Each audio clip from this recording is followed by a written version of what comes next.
अस्सलामुअलैकुम। किसान मददगार हफ्तावार न्यूज़ बुलेटिन में खुशामदीद।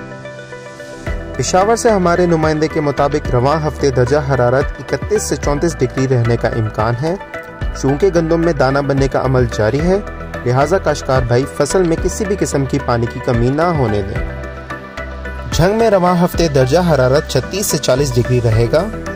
बढ़ते हुए दर्जा हरारत से गंदम के पकने के अमल में तेजी आएगी। झंग के इलाके में कमाद की बिजाई का आगाज हो चुका है। मुल्तान में दर्जा हरारत 37 से 39 डिग्री रहेगा, जबकि गंदम की फसल इस वक्त पकने के करीब है।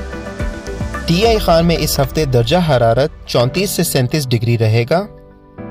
मौसम गर्मा में काश कमाद की फसल की कटाई अपने इख्तितामी मराहिल पर है, जबकि बहारिया काश का सिलसिला शुरू हो चुका है।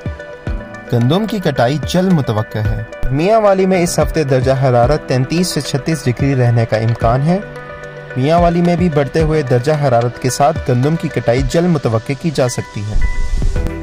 इसी के साथ खबरों का इख्तिताम होता है। अगले हफ्ते इंशाअल्लाह मज़ीद खबरों के साथ आपकी खिदमत में हाजिर होंगे। अल्लाह हाफिज़।